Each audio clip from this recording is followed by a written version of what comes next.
Convert to decimal form. In order to convert a fraction into a decimal, we're going to need to divide. But first, let's separate out our whole number from our fraction. This is the same thing as 3 plus 45 over 96. And now we can just focus on this fraction here. Let's say the quickest way to solve this problem would be by estimation. Let's say our denominator were actually 100, which is quite close to 96. It's only 4 units away. What would that decimal be? What is 45 out of 100? Well, it's the same as 45 hundredths, or 0.45.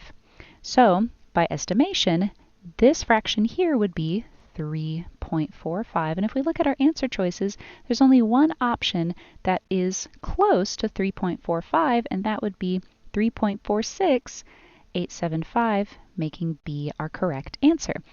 The other way you could have solved this problem quickly is by simplifying our fraction here. We can do that by dividing both the numerator and the denominator by 3.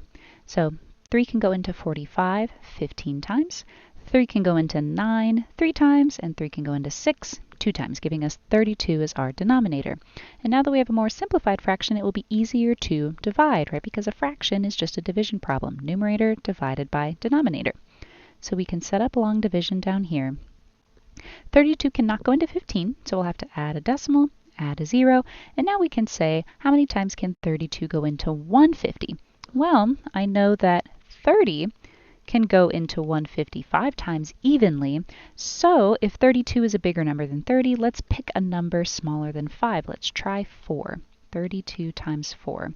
4 times 2 is 8. 4 times 3 is 12, so we have, that's as close as we can get to 150 without going over.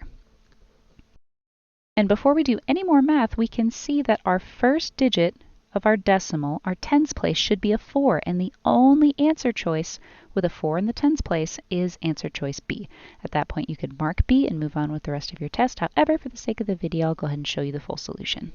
So let's do 150 minus 128. We'll borrow. 10 minus 8 is 2, 4 minus 2 is 2. Add a 0, bring it down. 32 can go into 220. Well, we need to try a number that's bigger than 4, and quite a bit bigger than 4. So let's try going up by 2. We'll do 32 times 6. 6 times 2 is 12. 6 times 3 is 18, plus 1 is 19. 192 is as close as we can get to 120, or excuse me, to 220 without going over. So now we will subtract. 10 minus 2 is 8. We can't subtract 9 from 1, so we'll have to borrow again. 11 minus 9 is 2. Then we will bring down another 0. We will need to, once again, increase our multiple because the number is even bigger than the one we had last time. So let's try going up by another 2.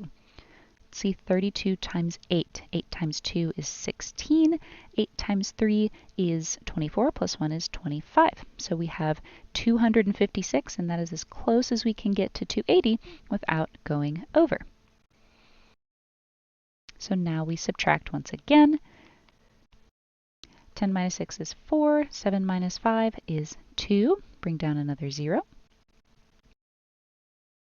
So now we can look at our multiples over here, and we see that we need something in between 192 and 256, right? Because we need to not go over 240, and that's going to be 7. That's right between 6 and 8. So let's see what that number is. 32 times 7. 7 times 2 is 14. 7 times 3 is 21, plus 1 is 22. So when we subtract, we will get 6. 10 minus 4 is 6. 3 minus 2 is 1. We'll bring down one more 0. And for this last step, 160 is very, very close to 150. We know that 30 times 5 is 150. What if it were 32? What would that equal? Well, we know 2 times 5 is 10, and that's the only difference between 32 and 30. If we added 10 to 150, we would get 160, meaning that the number 5 will be the end of this division problem because our remainder will be 0, and that will give us a total number, if we add it back to our whole number 3, of 3.46875, making B our correct answer.